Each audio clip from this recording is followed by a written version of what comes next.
하나님 말씀은 시편 111편 1절에서 10절까지의 말씀입니다. 할렐루야. 내가 정직한 자들의 모임과 회중 가운데에서 전심으로 여호와께 감사하리로다. 여호와께서 행하시는 일들이 크시오니 이를 즐거워하는 자들이 다 기리는도다. 그의 행하시는 일이 존귀하고 어미하며 그의 의의가 영원히 서 있도다. 그의 기적을 사람이 기억하게 하셨으니 여호와는 은혜로우시고 자비로우시도다. 여호와께서 자기를 경외하는 자들에게 양식을 주시며 그의 언약을 영원히 기억하시리로다. 그가 그들에게 문나라의 기업을 주사 그가 행하시는 일의 능력을 그들에게 알리셨도다. 그의 손이 하는 일은 진실과 정의이며 그의 법도는 다 확실하니 영원 무궁토록 정하신 바요 진실과 정의로 행하신 바로다. 여호와께서 그의 백성을 속량하시며 그의 언약을 영원히 세우셨으니 그의 이름이 거룩하고 지존하시도다. 여호와를 경외함이 지혜의 근본이라. 그의 계명을 지키는 자는 다 훌륭한 지각을 가진 자이니 여호와를 찬양함이 영원히 계속되리로다. 아멘. 여러분, 오늘 말씀은 어떻게 시작을 하고 계세요? 할렐루야. 우리가 많이 듣고 있는데 할렐루야로 시작합니다. 오늘뿐만 아니고 우리가 이제 그 112편, 113편도 봐도 다 어떻게 시작을 하느냐? 할렐루야로 이렇게 시작을 하게 됩니다. 여러분, 우리 이렇게 얘기하잖아요. 인사할 때도 할렐루야 이렇게 하는 분도 있고, 또 찬양할 때도 할렐루야가 참 많이 나오잖아요. 근데 이 할렐루야의 뜻이 뭡니까, 여러분? 할렐루야의 뜻. 우리가 많이 하는 말 중에 하나가, 교회에서 사용하는 말 중에 하나가 할렐루야인데, 할렐루야의 뜻이 뭐예요, 여러분? 할렐루는 찬양가다의 뜻입니다. 야는 여호와의 이름을 압축해 놓은 약자. 그래서 할렐루야는 하나님을 찬양하라, 하나님을 찬양하라, 이런 뜻을 가지고 있습니다. 이스라엘에 있어서 하나님은 어떤 하나님일까? 특별히 이런 하나님이잖아요. 이스라엘이 뭔가 잘 한 게 없습니다.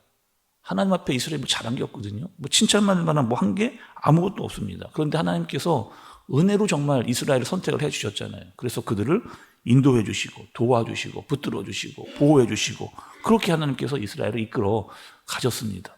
오늘 말씀 여러분 4절에서 6절의 말씀을 한번 보세요. 4절에서 6절 말씀 제가 한번 읽어볼게요. 그의 기적을 사람이 기억하게 하셨으니 여호와는 은혜로우시고 자비로우시도다. 여호와께서 자기를 경외하는 자들에게 양식을 주시며 그의 언약을 영원히 기억하시리로다. 그가 그들에게 문 나라의 기업을 주사 그가 행하시는 일의 능력을 그들에게 알리셨도다. 이렇게 이야기합니다.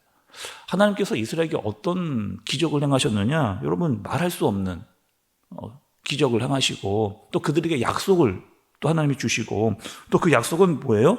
하나님이 내가 너희와 함께 하겠다, 계속 내가 너희와 함께 하겠다라고 하는 그 사실을 하나님께서 그들에게 알도록 그렇게 해주셨습니다. 그건 여러분 이렇잖아요. 이스라엘 백성들이 기적도 받고 은혜도 받고 그러면 이게 정말 하나님께 감사하는 거구나 라고 하는 마음을 가져야 되는데, 아니 이스라엘은 그런 마음을 가졌다가도 금방 잊어버리는 그런 사람이 바로 이스라엘 백성입니다. 잠깐 여러분 한번 우리 이스라엘이 어떤 기적을 받았는지, 출애굽할 때 어떤 일이 있었어요?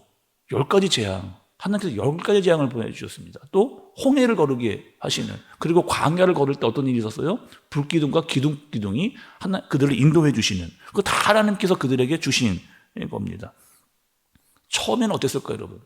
처음에 10가지 재앙을 봤을 때, 와, 홍해 건넜을 때, 와, 또 불기둥과 구름기둥이 우리를 인도할 때 다 우아했을 거예요. 근데 처음에는 우아했는데 시간이 가면 갈수록 이게 당연한 것이 되는, 정말 하나님의 놀라운 능력과 은혜와 기적을 경험하게 해주셨는데, 언젠가부터 이게 지금 그냥 당연한 것, 그냥 하늘님이 주신 그 불기둥과 구름기둥, 또 만나와 메추라기가 그냥 당연한 것이 아닌데, 그것을 볼 때마다 정말 하나님께서 우리를 인도해 주시는 거야를 알고 살아가야 되는데, 그냥 당연한 듯이 살아가는 겁니다. 하나님 잃어버리고 살아가는 거죠. 그래서 하나님께서 어떻게 이야기하시는 거예요? 너희는 나를 잊어버리지 말라는 거잖아요. 자꾸 잊어버리지 말라라고 이야기를 하면서 나를 찬양해라. 할렐루야 할렐루야. 나를 잊어버리지 말고 너희의 입 가운데 마음 가운데 떠나지 않게 그렇게 고백을 해라. 이렇게 이야기하시는 겁니다. 사람들이 노래를 많이 부르잖아요. 또 노래를 좋아하는 사람들도 있습니다. 여러분 그 노래에 굉장한 힘이 있어요. 노래에 힘이 있습니다. 그래서 어떤 분들은 노래를 부르면서 우는 분들이 있습니다. 어떤 대중가요도 그렇잖아요. 노래를 부르는데 그 노래의 가사가 마치 내 얘기를 하는 것 같아서 세상 사람들도 그 대중가요 부르면서 막 눈물 흘고 어떤 사람은 와 웃기도 하고 또 노래를 부르면은 옛날에 내가 어떤 일을 했을 때 불렀던 그 노래의 상황이 생각나기도 하는 그러니까 희한하게 그 노래는 어떤 힘을 가지고 있는 것을 볼 수가 있습니다. 제가 군대 갔거든요. 군대 가서 행군을 이렇게 하는 거예요. 밤에 40km를 그렇게 행군을 합니다. 그냥 행군하는데 그냥 아무것도 들지 않고 행군하는 게 아니고 20km짜리 군장을 메고 밤에 40km를 그렇게 행군을 이렇게 하는 거예요. 처음에는 괜찮았습니다. 처음에는 힘이 있을 때는 군장 매는 거 그렇게 힘들지 않았어요. 그런데 가면 갈수록 어떻게 하는 거예요? 힘이 빠지고 또 무거워지고 또 그리고 평지만 가는 게 아니거든요. 군대에서 행군을 하면 막 산도 올라가고 또 겨울이니까 막 미끄러지기도 하고 너무 갈수록 힘도 빠지고 어려운 그런 상황이잖아요. 그러니까 한참 행군하다가 뭘 하느냐 그 쉬는 시간이 있어요. 잠깐 이렇게 간식도 주고 뜨거운 물도 주고 쉬는 시간 갖게 합니다. 그리고 다 그 군장을 뒤로 하고 다 누우라는 거예요. 눕게 하는데 뭘 하느냐 노래를 시킵니다. 무슨 노래 시킬까요? 부모님 노래. 나실 때 괴로움 다 잊으시고 그런 노래 부르니까 어떻게 하는 거예요? 다 거기 그 힘든 데다가 그 노래를 부르니까 군인들이 누워서 다 눈물을 다 흘리는 거예요. 그러니까 눈물을 흘리면서 어떤 생각이 드냐? 아, 부모님이 계시지. 그 부모님의 마음을 생각하게 되고 다시 힘을 내서 걸어갈 힘이 그렇게 생기는 겁니다. 그러니까 노래는 참 누군가를 생각하고 잊지 않게 하고 또 부르면 힘이 나게 하는 그런 힘이 이렇게 있는 거죠. 그리고 오늘 시편의 말씀을 보니까 여러분 다윗은 어떤 사람이냐? 정말 노래를 많이 부른 사람입니다. 작사자이고 작곡자이고 또 시편으로 노래를 참 많이 불렀던 사람이 이 바로 그 다윗인 거죠. 그래서 그 다윗은 시에다가 노래에다가 내 상황을 대입해서 그렇게 노래를 부르고 찬양을 했던 그런 사람입니다.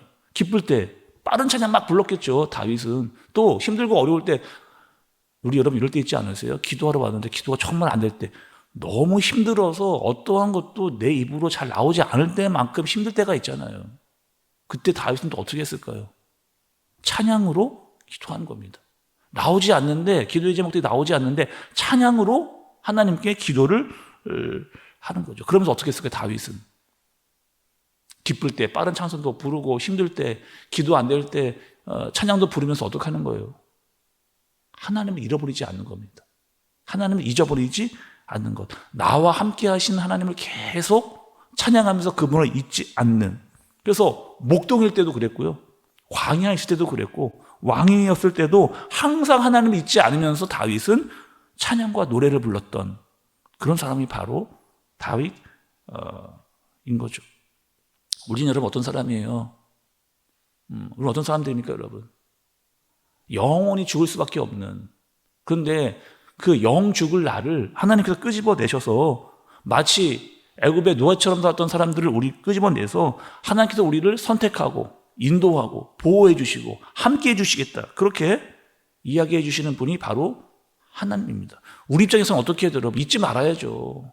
정말 그런 하나님을 내가 잊지 않아야 됩니다. 그리고 계속해서 하나님을 생각하고 입으로 고백해야 되는 거죠. 찬양해야 되는 겁니다. 오늘 말씀 보면 여러분 많은 반복이 나오는 단어가 있어요. 여러분 발견하시는지 모르겠지만 보시면 여러분 3절 끝에 한번 보세요. 3절 끝에 보면 3절 끝부분에 그의 의가 영원히 서 있도다 이렇게 이야기하잖아요. 5절 마지막 부분도 보시기 바랍니다. 그의 언약을 영원히 기억하시리로다. 8절에 영원 무궁토록 또 9절 10절 계속해서 하나님 어떠하신 분이라는 거예요. 하나님은 영원하신 분이다. 창세 전부터 또 모든 것이 다 끝나는 그날까지 하나님께서는 영원하신, 과거에도 지금에도 앞으로도 계속 영원하신 하나님, 또 그 하나님은 모든 것을 다 만드시고 창조하시고 다스리시는 그런 하나님이다. 근데 그 하나님을 어떻게 하라는 거예요? 여러분, 우리가 높여야죠. 우리를 만드신 그 하나님을 우리가 가장 큰 소리로 높이고 외쳐야 되는 겁니다. 특별히 여러분, 우리 어디 있어요? 교회에 있잖아요. 교회. 하나님께서 부름받은 사람들이 모여있는 이 교회에서 하나님을 가장 크게 높이고 찬양하고 경배할 수 있는 우리가 되어야 됩니다. 영원 무궁하신 하나님, 이 땅을 만드시고 통치하시고 다스리시는 하나님, 이 땅에 오신 예수님, 그리고 우리와 함께 계시는 성령 하나님, 그 하나님을 우리가 찬양하는, 영원하신 주님을 높이는 그런 저와 여러분, 또 우리 교회 되어지기를, 영원하신 분, 그분의 능력을 높이 올리는 저와 여러분들 되어지시길 예수님의 이름으로 축복합니다. 기도하겠습니다. 하나님 아버지, 우리는 찬양할 수밖에 없는 존재입니다. 나 같은 사람을 어떻게 구원하셨는가? 잘한 것도 없고 칭찬받을 만한 것도 없고, 그런데 하나님께서 나를 은혜로 구원해 주셨습니다. 영원하신 하나님께서 나를 잊지 않으시고 나를 부르셨습니다. 그 은혜, 그 사랑, 그 능력 잊지 않고 내 마음으로, 내 입술로 가장 큰 또 소리로, 또 기쁠 때, 또 힘들고 어려울 때 하나님을 잊지 않고 입술의 고백으로 주님을 찬양하겠습니다. 하나님, 우리의 찬양을 받으시옵소서. 예수님의 이름으로 기도드리옵나이다. 아멘.